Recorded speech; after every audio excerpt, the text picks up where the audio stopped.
Chapter 1 अनुबंध विवाह 1। Duke Edgar, कृपया मेरी बेटी के साथ एक रात बिताएं और आप देखेंगे कि वह आपकी पत्नी के लिए एक उत्कृष्ट विकल्प है। एक साहसी माँ ने अपनी बेटी को ड्यूक की ओर धकेलते हुए कहा, जैसे ही वह उनके पास से गुजरे। तीनों पर नजरें टिक गईं क्योंकि ड्यूक एडगर उस रात के मुख्य विषय थे। मुझे नहीं पता था कि आपकी बेटी लाल बत्ती क्षेत्र में काम करने लगी है। मैं वहां से पत्नी नहीं ढूंढ रहा। ड्यूक एडगर ने निराश माँ और बेटी को पार करते हुए बाईं ओर बढ़ गए। वह यहाँ केवल 3 मिनट पहले आए थे, लेकिन यह उनकी दूसरी मुलाकात थी जहाँ एक माँ और बेटी ने उन्हें जीतने की कोशिश की थी। जैसे ही यह घोषणा की गई कि वह पत्नी की तलाश में हैं, यह सब शुरू हुआ। इस अफवाह के पीछे कोई और नहीं, बल्कि वही चालाक राजा था, जिसे अपने दोस्त का जीवन बर्बाद करने के अलावा और कुछ नहीं सूझा। कोई आश्चर्य नहीं कि महिलाएं चारे को स्वीकार कर अपने बेटियों को ड्यूक को पति के रूप में पकड़ने की कोशिश कर रही थी। ड्यूक एडगर कॉलिंस अपने पिता के एकल पुत्र और अनगिनत भूमि के एकमात्र वारिस थे। वह राजा की तरह जीवन जीते थे और राजा के साथ संबंधों के कारण उनके लिए कुछ भी असंभव नहीं था। उनके बारे में कहा जाता था कि वह एक चालाक और खतरनाक आदमी हैं, लेकिन जब पैसे का मामला होता तो उनका अतीत जल्दी भुला दिया जाता था। ड्यूक कॉलिंस यहाँ हैं, एक युवा महिला ने अपनी साथी से फुसफुसाते हुए कहा, जब एडगर बैरन के घर में प्रवेश कर रहे थे। यह मेरे लिए एक परेशानी होने वाला है, एडगर ने आह भरी, पहले से ही जानते हुए कि रात का अंत कैसे होगा। अनगिनत प्रस्ताव युवा महिलाओं के लिए, जो अभी भी एक घर संभालना सीख रही थीं, उनके लिए एक बुरे सपने की तरह था। उनकी पति पाने की तड़प ने वातावरण को गर्म और असहज बना दिया था।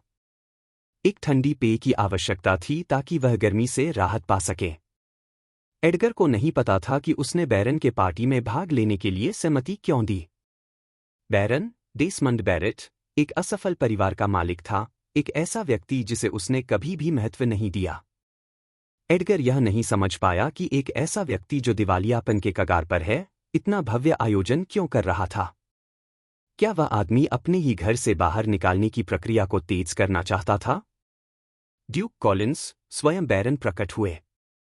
बैरन ने अपने बालों को अपनी सामान्य पोनीटेल में बांध रखा था। उन्होंने एक काले और सफेद सूट पहन रखा था, जो एडगर को उस आदमी के बालों से मेल खाता हुआ प्रतीत हुआ। काला, जिसमें सफेद चकत्ते थे।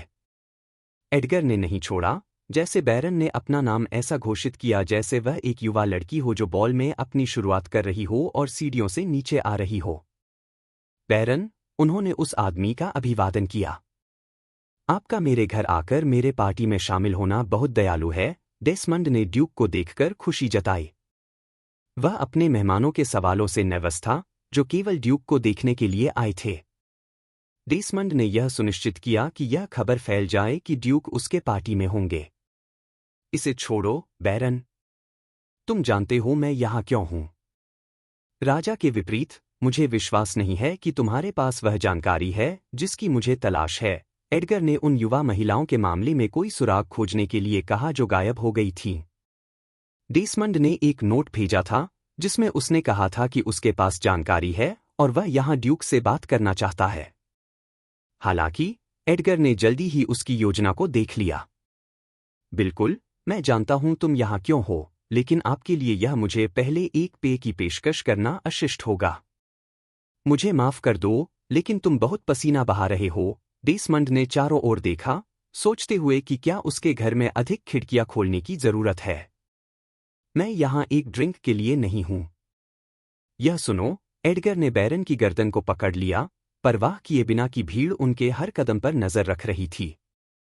मेरे पास इन दिनों बहुत समय है, लेकिन मुझे यह पसंद नहीं है कि इसे बर्बाद किया जाए। यदि तुमने मुझे यहाँ अपने मेहमानों के मनोरंजन के लिए बुलाया है, तो मैं सुनिश्चित करूंगा कि तुम सुबह पहले लटकाए जाओगे।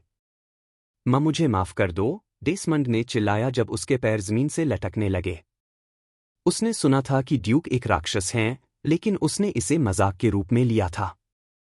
डेसमंड ने निगलने की कोशिश की, लेकिन एडगर का हाथ उसकी गर्दन के चारों ओर बहुत कस गया था।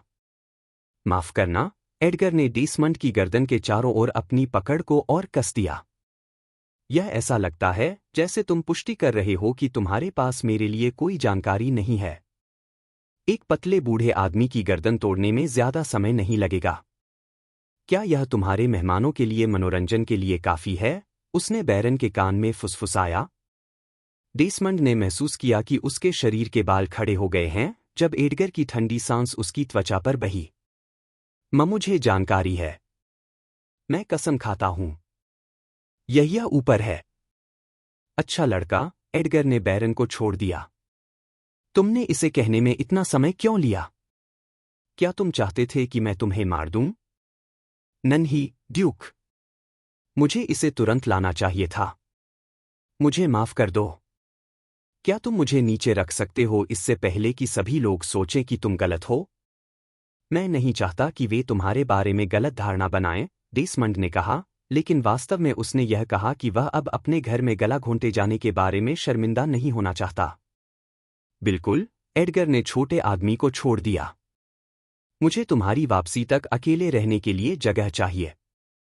कहीं बाहर, जहां मैं धूम्रपान कर सकूं। बाग को ऑफ लिमिट कर दिया गया है ताकि कोई वहां न हो, लेकिन मेरी बेटी आपके साथ कुछ समय बिताना चाहती है। यदि आप केवल उसके साथ थोड़ी देर बाहर बिता सकें, तो मैं आभारी रहूंगा। क्या मैं तुम्हें शूटिंग स्टार की तरह दिखता हूं, बैरन? एडगर ने ऊंचाई के अंतर के कारण आदमी की ओर देखा। Shooting star? मैं समझ नहीं रहा एडगर। तुम शूटिंग स्टार कैसे हो सकते हो? डेसमंड पूरी तरह से उलझन में था। यही तो मैं तुमसे समझने की कोशिश कर रहा हूं कि तुम सोचते हो कि मैं तुम्हारी बेटी की इच्छा पूरी करूंगा। भाग जाओ और मेरे लिए जो तुम्हारे पास है, ले आओ। हाँ, सर। एडगर ने मन में नोट किया कि यह उसके द्वारा राजा के आदेशों के तहत किया गया अंतिम घर का दौरा होगा। बैरन और कुछ नहीं, बल्कि एक अवसरवादी था। दूसरों के नामों का इस्तेमाल करके अपने पार्टी में भीड़ जुटाने के लिए। इससे पहले कि कोई और उसे अपनी बेटियों से परिचित कराने की कोशिश करे, एडगर ने एक यादृच्छिक दिशा का चयन किया, यह उम्मीद करते हुए कि यह बगीचे की ओर जाएगा। वह पहले कभी बैरन के घर नहीं गए थे और वास्तव में चाहते थे कि यह आखिरी हो। उसका पीछा करो, उन्होंने उसके पीछे से किसी को बुदबुदाते हुए सुना। एडगर ने अपनी कोट की जेब से एक सिगार निकाला और बाहर तेजी से चले गए। उन्हें पता था कि रात के लिए एक त्वरित धूम्रपान की आवश्यकता थी। जैसे ही वह बैरन के घर से बाहर निकले, ठंडी हवा ने उनकी त्वचा को चुभो दिया, लगभग वापस अंदर जाने की धमकी दी। वापस अंदर जाने के बजाय, एडगर ने अपना सिगार जलाया क्योंकि वह अंदर उस गर्म वातावरण में लौटने की तुलना में ठंड में बाहर रहना अधिक पसंद करते थे, जहां युवा महिलाओं की गर्म निगाहों का एहसास होता था। मुझे 2 कोट लाने चाहिए थे। जब वह सीढ़ियों के पास से गुजरे, तो एडगर ने एक युवा महिला को कहीं जल्दी जाते हुए देखा, जो ठंड से बचने के लिए एक कोट को अपने ऊपर लपेटे हुए थी।